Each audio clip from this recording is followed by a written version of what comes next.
Hi friends, ಎಲ್ಲರೂ ಹೇಗಿದ್ದೀರಾ? ಎಲ್ರಿಗೂ ನಮಸ್ಕಾರ. ಗಾಯತ್ರಿ ಹಾಸನ್ ಚಾನಲ್ಗೆ ಸ್ವಾಗತ. ಇವತ್ತಿನ ರೆಸಿಪಿ ಬಂದ್ಬಿಟ್ಟು ಕಡಲೆ ಸೊಪ್ಪಿನ ಬಸ್ಸಾರು ಮಾಡಿದ್ದೀನಿ. ಕಡಲೆ ಸೊಪ್ಪು ನಮ್ಮ ತೋಟದಲ್ಲೇ ಸಿಕ್ಕಿತ್ತು, ನಾವು ಕಡಲೆ ಗಿಡ ಹಾಕಿದ್ವಿ ನೋಡಿ. ಅದ್ರ ಜೊತೆ ನಾನು ಮುದ್ದೆ, ಅನ್ನ, ಹಪ್ಪಳ ಕರೆದಿದ್ದೀನಿ. ತುಂಬ ಚೆನ್ನಾಗಿ ಬಂದಿತ್ತು. ಮಧ್ಯಾಹ್ನದ ಊಟಕ್ಕೆ ಮಾಡಿದ್ದೆ. ಕಡಲೆ ಸೊಪ್ಪಿನ ಸಾಂಬಾರಂತೂ ತುಂಬ ರುಚಿ ಇತ್ತು. ನೀವು ಟ್ರೈ ಮಾಡಿ, ಸಿಕ್ಕಿದರೆ ಕಡಲೆ ಸೊಪ್ಪು ಮರಿದಾನೆ ಮಾಡ್ಕೊಳ್ಳಿ ಫ್ರೆಂಡ್ಸ್. ಈ ಕಡಲೆ ಸೊಪ್ಪಿನ ಬಸ್ಸಾರು ಹೇಗೆ ಮಾಡೋದು ಅಂತ ನೋಡ್ಕೊಳ್ಳೋಣ ಬನ್ನಿ. ಇವಾಗ ನೋಡಿ, ಕಡಲೆ ಸೊಪ್ಪಿನ ಬಸ್ಸಾರು ಮಾಡಲಿಕ್ಕೆ ನೋಡಿ ನಮ್ಮ ತೋಟದಲ್ಲೇ ಸಿಕ್ಕಿತ್ತು ಕಡಲೆ ಸೊಪ್ಪು. ಎಳೆಯದು ತುಂಬ ಚೆನ್ನಾಗಿತ್ತು. ಕಡಲೆ ಸೊಪ್ಪು ಅಂತೀವಿ ನೋಡಿ. ಕ್ಲೀನ್ ಮಾಡ್ಕೊಂಡು ತೊಳೆದು ಇಟ್ಕೊಂಡಿದ್ದೀನಿ ಕಡಲೆ ಸೊಪ್ಪನ್ನ ನಾನು. ನೋಡಿ, ಎಲ್ಲ ಕ್ಲೀನ್ ಮಾಡಿ ಇಟ್ಕೊಂಡಿದ್ದೀನಿ ತೊಳೆದು.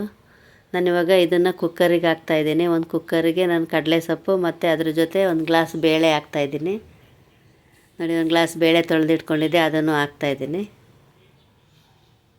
ಇವಾಗ ವಿಸಲ್ ಕೂಗಿಸ್ಕೊಳ್ಳೋಣ. ಇದನ್ನು ಒಂದೇ ವಿಸಲ್ ಸಾಕು, ಬೇಳೆ ಬೇಗ ಬೇಯುತ್ತೆ. ಅದ್ರ ಜೊತೆ ಒಂದು ಈರುಳ್ಳಿನ ಸಿಪ್ಪೆ ತೆಗೆದ್ಬಿಟ್ಟು ಹಾಗೆ ಹಾಕ್ತಾಯಿದ್ದೀನಿ.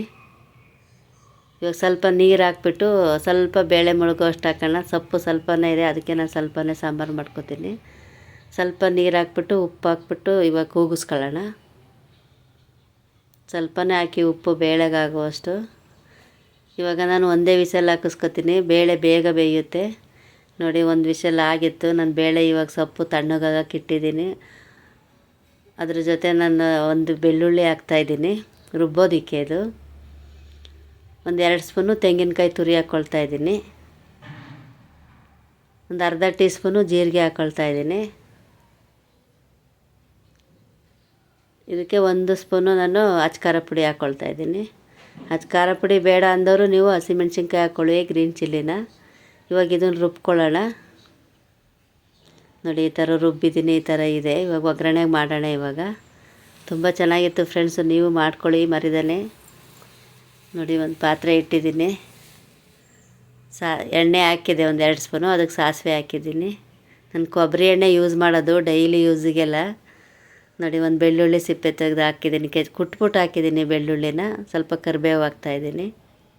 ಕೊಬ್ಬರಿ ಎಣ್ಣೆ ಹಾಕಿದ್ದೀನಿ, ಅದಕ್ಕೆ ಸ್ವಲ್ಪ ಫಸ್ಟ್ ಟೈಮ್ ಈಗ ಬರುತ್ತೆ, ಆಮೇಲೆ ಸರಿಯಾಗುತ್ತೆ ನೋಡಿ. ಆಗಿದೆ. ಇವಾಗ ನಾವು ರುಬ್ಕೊಂಡ್ವಲ್ಲ, ಅದನ್ನು ಪೇಸ್ಟ್ ಹಾಕೋಣ ಇವಾಗ.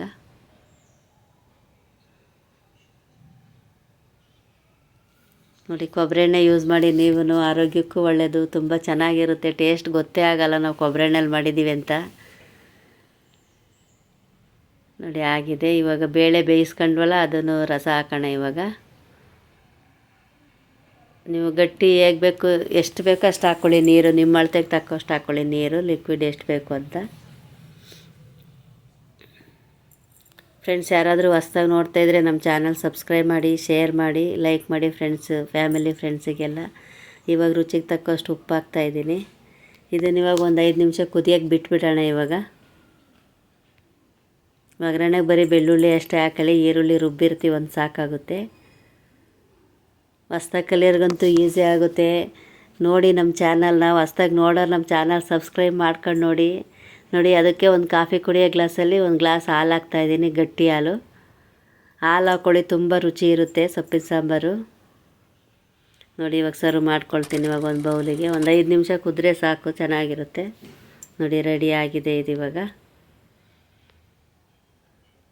ಟೇಸ್ಟೇ ಬೇರೆ ಇತ್ತು ಕಡಲೆ ಸೊಪ್ಪಿನ ಸಾಂಬಾರು. ಬೇರೆ ಸೊಪ್ಪು ಮಾಡ್ತೀವಿ, ಇದು ಸಿಕ್ಕಿದರೆ ಮಾಡ್ಕೊಳ್ಳಿ. ನಾವು ಸ್ವಲ್ಪ ಇಲ್ಲೇ ತೋಟದಲ್ಲಿ ಬೆಳ್ಕೊಂಡಿದ್ವಿ ನೋಡಿ. ಸೊಪ್ಪಿನ ಸಾಂಬಾರು, ಮುದ್ದೆ, ಅನ್ನ, ಹಪ್ಪಳ ಮಾಡಿದ್ದೆ ಮಧ್ಯಾಹ್ನದ ಊಟಕ್ಕೆ. ತುಂಬ ಚೆನ್ನಾಗಿ ಬಂದಿತ್ತು ನೋಡಿ. ಎಷ್ಟು ಚೆನ್ನಾಗಿರುತ್ತೆ ಫ್ರೆಂಡ್ಸ್. ಕಡಲೆ ಸೊಪ್ಪು ಸಿಕ್ಕಿದರೆ ಮರಿದಾನೆ ಸಾಂಬಾರು ಮಾಡ್ಕೊಳ್ಳಿ.